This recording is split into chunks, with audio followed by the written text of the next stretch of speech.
ನಮಸ್ಕಾರ ಫ್ರೆಂಡ್ಸ್, ನಾನು ನಿಮ್ಮ ಮಂಜುನಾಥ್ ಕಾಂಬ್ಳೆ. ಇಂದಿನ ಒಂದು ತರಗತಿ ಒಳಗೆ ಏಷ್ಯಾ ಖಂಡದ ಬಗ್ಗೆ ಸಂಕ್ಷಿಪ್ತವಾದ ಒಂದು ಮಾಹಿತಿಯನ್ನು ತಿಳಿದುಕೊಂಡಿದ್ವಿ. ಇನ್ನು ಮುಂದೆ ಏಷ್ಯಾ ಖಂಡ ಒಳಗೆ ಬರ್ತಕ್ಕಂತಹ ಪ್ರಮುಖ ಮರುಭೂಮಿಗಳು, ನದಿಗಳು ಮತ್ತು ಪರ್ವತಗಳ ಬಗ್ಗೆ ತಿಳಿದುಕೊಳ್ಳೋಣ ಅಂತಂದು ಹೇಳ್ತೀನಿ. ಈ ಏಷ್ಯಾ ಖಂಡ ಒಳಗೆ ಬರ್ತಕ್ಕಂತಹ ಪ್ರಮುಖ ಪರ್ವತಗಳು ಯಾವಪ್ಪ ಅಂತಂದ್ರೆ, ಚೀನಾ ದೇಶದ ಒಳಗೆ 3 ಮರುಭೂಮಿಗಳ ಕಂಡು ಬರ್ತಾವೆ. ಚೀನಾ ದೇಶದ ಒಳಗೆ 3 ಮರುಭೂಮಿಗಳನ್ನ ಕಂಡು ಬರ್ತಾವೆ. ಅದರ ಒಳಗೆ ಒಂದನೇ ಯಾವಪ್ಪ ಅಂತಂದ್ರೆ ಕುನ್ಲುನ್ ಶಾ ಅಂತಂದು ಒಂದು ಮರುಭೂಮಿ ಕಂಡು ಬರೈತಿ. ಕುನ್ಲುನ್ ಶಾ ಅಂತಂದು ಒಂದು ಮರುಭೂಮಿ ಕಂಡು ಬರೈತಿ. ಅದೇ ರೀತಿ ವರಡೋಜ್ ಅಂತಂದು ಮತ್ತೊಂದು ಮರುಭೂಮಿ ಕಂಡು ಬರೈತಿ. ಮತ್ತೊಂದು ಮರುಭೂಮಿ ಕಂಡು ಬರುತ್ತೆ. ಇನ್ನು ಚೀನಾ ದೇಶ ಒಳಗೆ ಕಂಡು ಬರ್ತಕ್ಕಂಥ ಒಂದು ಪ್ರಮುಖ ಮರುಭೂಮಿ ಯಾವುದಪ್ಪ ಅಂತಂದ್ರೆ ಅದು ಗೋಬಿ ಮರುಭೂಮಿ ಅಂತಂದು ಹೇಳ್ತೀವಿ. ಗೋಬಿ ಮರುಭೂಮಿ ಚೀನಾ ಮತ್ತು ಮಂಗೋಲಿಯಾದ ಮಧ್ಯಭಾಗದ ಒಳಗೆ ಕಂಡು ಬರುತ್ತೆ ಅಂತಂದು ಹೇಳ್ತೀವಿ. ಇದಾದ ನಂತರ ದಸ್ತ್ ಎ ಲಾಟ್ ಮತ್ತು ದಸ್ತ್ ಎ ಕಾವೀರ್ ಅಂತಂದು ಮರುಭೂಮಿಗಳು ಕಂಡು ಬರ್ತಾವೆ. ದಸ್ತ್ ಎ ಕಾವೀರ್ ಎನ್ನುವ ಮರುಭೂಮಿಗಳ ಎಲ್ಲಿ ಕಂಡು ಬರ್ತಾವಪ್ಪ ಅಂತಂದ್ರೆ ಇರಾನ್ ದೇಶ ಒಳಗೆ ಕಂಡು ಬರ್ತಾವೆ ಅಂತ ಹೇಳ್ತೀವಿ. ಅದೇ ರೀತಿ ಭಾರತದ ಒಳಗೆ ನಿಮಗೆಲ್ಲರಿಗೂ ಗೊತ್ತೇ ಇರುವ ಹಾಗೆ ಥಾರ್ ಮರುಭೂಮಿ ಅಂತಂದು ಕರಿತೀವಿ. ಇದು ಥಾರ್ ಮರುಭೂಮಿ ಅತಿ ಹೆಚ್ಚು ಭಾರತದ ಒಳಗೆ ಹರಡಿಕೊಂಡಿರ್ತದೆ ಮತ್ತು ಸ್ವಲ್ಪ ಭಾಗ ಪಾಕಿಸ್ತಾನ ದೇಶ ಒಳಗೆ ಒಂದು ಸ್ವಲ್ಪ ಭಾಗ ಥಾರ್ ಮರುಭೂಮಿ ಹಂಚಿಕೊಂಡೈತಿ ಅಂತಂದು ಹೇಳ್ತೀವಿ. ಇದಾದ ನಂತರ ಕಜಕಿಸ್ತಾನ್ ಮತ್ತು ಉಜ್ಬೇಕಿಸ್ತಾನ್ ಬಳಿ ಒಂದು ಮರುಭೂಮಿ ಕಂಡು ಬರುತ್ತೆ. ಯಾವಪ್ಪ ಅಂತಂದ್ರೆ ಕಿಜಿಲ್ ಕೂಮ್ ಅಂತಂದು ಒಂದು ಮರುಭೂಮಿ ಕಂಡು ಬರುತ್ತೆ. ಕಿಜಿಲ್ ಕೂಮ್ ಅಂತಂದು ಒಂದು ಮರುಭೂಮಿ ಕಂಡು ಬರುತ್ತೆ ಅಂತಂದು ಹೇಳ್ತೀವಿ. ಇದಾದ ನಂತರ ಇನ್ನು ಏಷ್ಯಾ ಖಂಡ ಒಳಗೆ ಹರಿತಕ್ಕಂತಹ ಪ್ರಮುಖ ನದಿಗಳು ಯಾವಪ್ಪ ಅಂತಂದ್ರೆ ಏಷ್ಯಾ ಖಂಡ ಒಳಗೆ ಹರಿತಕ್ಕಂತಹ ಪ್ರಮುಖ ನದಿಗಳು ಯಾವಪ್ಪ ಅಂತಂದ್ರೆ ಒಂದು ಸಿಂಧೂ ನದಿ ಅಂತಂದು ಹೇಳ್ತೀವಿ. ಸಿಂಧೂ ನದಿ ಭಾರತ ಮತ್ತು ಎಲ್ಲಿಪ್ಪ ಅಂತಂದ್ರೆ ಪಾಕಿಸ್ತಾನದ 2 ರಾಷ್ಟ್ರಗಳ ಒಳಗೆ ಹರಿತೈತಿ ಅಂತಂದು ಹೇಳ್ತೀವಿ. ಸಿಂಧೂ ನದಿ ಟಿಬೇಟಿನ ಕೈಲಾಸ ಪರ್ವತದ ಒಳಗೆ ಉಗಮ ಹೊಂದೈತಿ. ಸಿಂಧೂ ನದಿ ಭಾರತ ಮತ್ತು ಪಾಕಿಸ್ತಾನದ ನಡುವೆ ಹರಿದ ಕರಾಚಿಯ ಬಳಿ ಅರಬ್ಬಿ ಸಮುದ್ರವನ್ನು ಸೇರೈತಿ ಅಂತಂದು ಹೇಳ್ತೀವಿ. ಅದೇ ರೀತಿ ಗಂಗಾ ನದಿ ಅಂತಂದು ಬರೈತಿ. ಈ ಗಂಗಾ ನದಿ ಭಾರತ ಮತ್ತು ಬಾಂಗ್ಲಾದೇಶದ ನಡುವೆ ಹರಿಯೈತಿ ಅಂತಂದು ಹೇಳ್ತೀವಿ. ಉತ್ತರಾಖಂಡದ ಗಂಗೋತ್ರಿ ಒಳಗೆ ಹುಟ್ಟಿ ಬಾಂಗ್ಲಾದೇಶ ಒಳಗೆ ಈ ಗಂಗಾ ನದಿ ಬಂಗಾಳ ಕೊಲ್ಲಿಯನ್ನು ಸೇರೈತಿ ಅಂತಂದು ಹೇಳ್ತೀವಿ. ಇದಾದ ನಂತರ ಬ್ರಹ್ಮಪುತ್ರ ನದಿ ಬರೈತಿ. ಬ್ರಹ್ಮಪುತ್ರ ನದಿ ಟಿಬೇಟಿನ ಚಿಮಯಾಂಗಡಂಗ್ ಒಳಗೆ ಹುಟ್ಟತೈತಿ. ಇದು ಚಿಮಯಾಂಗಡಂಗ್ ಒಳಗೆ ಹುಟ್ಟಿ ಇದು ಬಾಂಗ್ಲಾದೇಶದ ಒಳಗೆ ಬಂಗಾಳ ಕೊಲ್ಲಿಯನ್ನು ಸೇರೈತಿ ಅಂತಂದು ಹೇಳ್ತೀವಿ. ಇದಾದ ನಂತರ ಬರ್ತಕ್ಕಂಥದ್ದು ಮೆಕಾಂಗ್ ನದಿ ಅಂತಂದು ಬರೈತಿ. ಮೆಕಾಂಗ್ ನದಿ ಇದು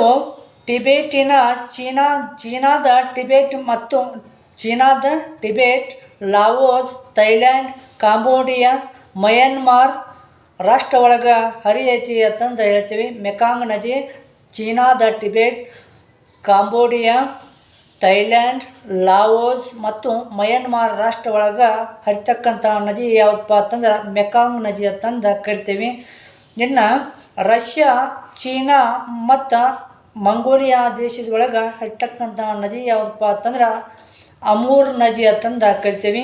ರಷ್ಯಾ, ಚೀನಾ ಮತ್ತು ಮಂಗೋಲಿಯಾ ದೇಶ ಒಳಗೆ ಹರಿಯುವಂತಹ ನದಿ ಯಾವುದಪ್ಪ ಅಂತಂದ್ರೆ ಅಮೂರ್ ನದಿ ಅಂತಂದು ಕರಿತೀವಿ.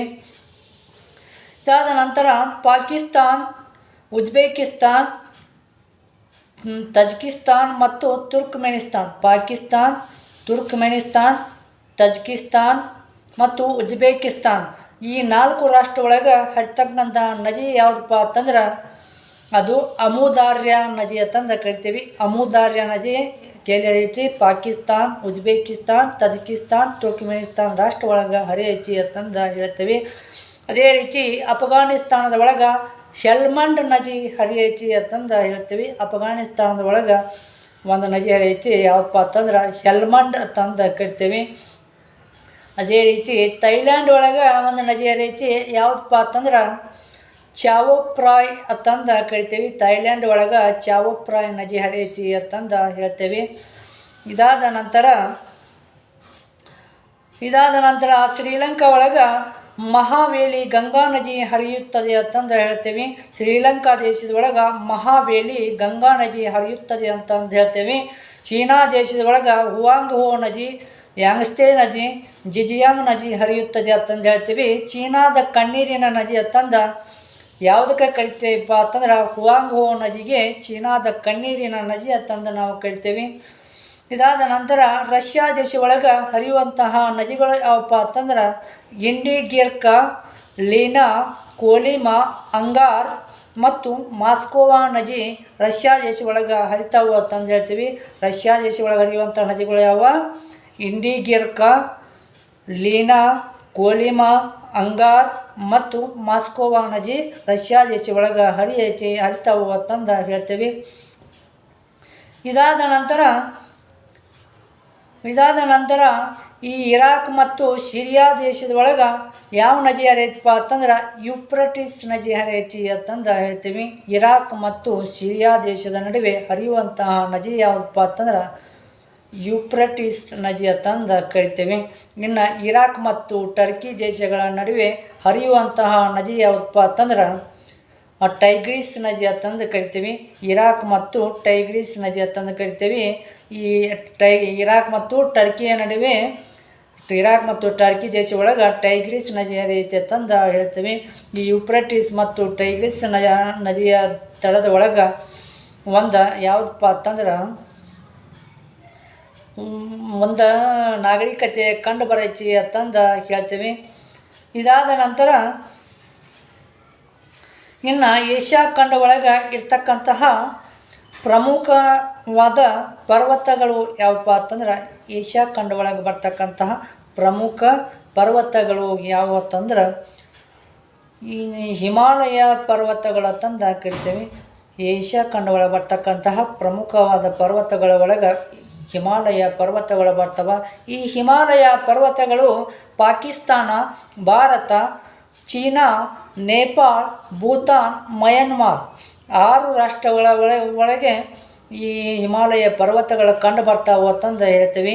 ಪಾಕಿಸ್ತಾನ್, ಭಾರತ, ಚೀನಾ, ನೇಪಾಳ್, ಭೂತಾನ್ ಮತ್ತು ಮಯನ್ಮಾರ್ 6 ರಾಷ್ಟ್ರಗಳಲ್ಲಿ ಹಿಮಾಲಯ ಪರ್ವತಗಳು ಹಬ್ಬಿದಾವ ಅಂತಂದು ಹೇಳ್ತೀವಿ.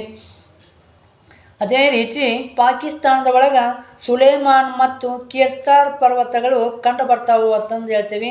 ಪಾಕಿಸ್ತಾನದ ಒಳಗೆ ಸುಲೇಮಾನ್ ಮತ್ತು ಕಿರ್ತಾರ್ ಪರ್ವತಗಳು ಕಂಡು ಬರ್ತಾವು ಅಂತಂದು ಹೇಳ್ತೀವಿ. ಇದಾದ ನಂತರ ಅಫ್ಘಾನಿಸ್ತಾನ ಮತ್ತು ಪಾಕಿಸ್ತಾನದ ಮಧ್ಯ ಒಳಗೆ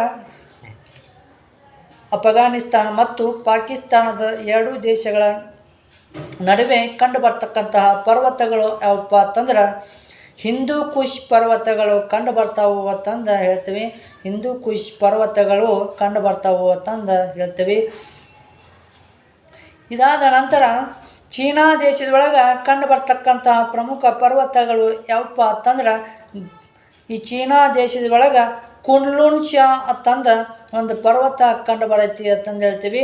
ಕುನ್ಲುನ್ ಶಾನ್ ಅಂತಂದ ಒಂದು ಪರ್ವತ ಕಂಡು ಬರೈತಿ ಅಂತಂದು ಹೇಳ್ತೀವಿ. ಗ್ರೇಟ್ ಕಂಗನ್ ಪರ್ವತ ಶ್ರೇಣಿ ಈ ಚೀನಾ ದೇಶದೊಳಗೆ ಕಂಡು ಬರೈತಿ ಅಂತಂದು ಹೇಳ್ತೀವಿ. ಗ್ರೇಟ್ ಕಂಗನ್ ಪರ್ವತ ಶ್ರೇಣಿ ಚೀನಾ ದೇಶ ಒಳಗೆ ಕಂಡು ಬರೈತಿ ಅಂತಂದು ಹೇಳ್ತೀವಿ. ಇನ್ನು ತಿನ್ಶಾನ್ ಅಂತಂದ ಪರ್ವತಗಳು ಕಂಡು ಬರ್ತಾವ. ತಿನ್ಶಾನ್ ಅಂತಂದ ಇದು ಎಲ್ಲಿಪ್ಪ ಅಂತಂದ್ರೆ ಚೀನಾ ಮತ್ತು ಕಿರ್ಗಿಸ್ತಾನ್ ದೇಶ ಒಳಗೆ ಕಂಡು ಬರ್ತೈತಿ. ತಿನ್ಶಾನ್ ಪರ್ವತಗಳು ಚೀನಾ ಮತ್ತು ಕಿರ್ಗಿಸ್ತಾನ್ ರಾಷ್ಟ್ರ ಒಳಗೆ ಕಂಡು ಬರ್ತಾವು ಅಂತಂದು ಹೇಳ್ತೀನಿ. ಇದಾದ ನಂತರ ಈ ಕಕಾಸಸ್ ಪರ್ವತಗಳು ಕಂಡು ಬರ್ತಾವ. ಕಕಾಸಸ್ ಪರ್ವತಗಳು ಎಲ್ಲಿ ಕಂಡು ಬರ್ತಾವಪ್ಪ ಅಂತಂದ್ರೆ ಇದು ಅಜರ್ಬೈಜಾನ್, ರಷ್ಯಾ ಮತ್ತು ಅಜರ್ಬೈಜಾನ್ ರಷ್ಯಾ ದೇಶ ಒಳಗೆ ಈ ಕಕಾಸಸ್ ಪರ್ವತಗಳು ಕಂಡು ಬರ್ತಾವು ಅಂತಂದು ಹೇಳ್ತೀವಿ. ಇದಾದ ನಂತರ ಇನ್ನು ರಷ್ಯಾ ಒಳಗೆ ಕಂಡು ಬರ್ತಕ್ಕಂಥ ಪರ್ವತ ಶ್ರೇಣಿಗಳು ಯಾವಪ್ಪ ಅಂತಂದ್ರೆ ಯುರಲ್ಸ್ ಪರ್ವತಗಳು ಅಂತಂದು ರಷ್ಯಾ ದೇಶ ಒಳಗೆ ಕಂಡು ಬರ್ತಾವೆ. ಯುರಲ್ಸ್ ಪರ್ವತಗಳು ಎಲ್ಲಿ ಕಂಡು ಬರ್ತಾವಪ್ಪ ಅಂತಂದ್ರೆ ರಷ್ಯಾ ದೇಶ ಒಳಗೆ ಕಂಡು ಬರ್ತಾವೆ. ಇದಾದ ನಂತರ ವರ್ಕಿಯೊನಸ್ಕೋ ಪರ್ವತ ಶ್ರೇಣಿ ಇದು ಸಹಿತ ರಷ್ಯಾ ದೇಶ ಒಳಗೆ ಕಂಡು ಬರುತ್ತೆ ಅಂತಂದು ಹೇಳ್ತೀವಿ. ವರ್ಕಿಯೊನಸ್ಕೋ ಪರ್ವತ ಶ್ರೇಣಿ ರಷ್ಯಾ ದೇಶ ಒಳಗೆ ಕಂಡು ಬರ್ತಾವೆ ಅಂತಂದು ಹೇಳ್ತೀವಿ. ಇನ್ನು ಇರಾಕ್ ದೇಶ ಒಳಗೆ ಯಾವ ಕಂಡು ಬರ್ತಾವಪ್ಪ ಅಂತಂದ್ರೆ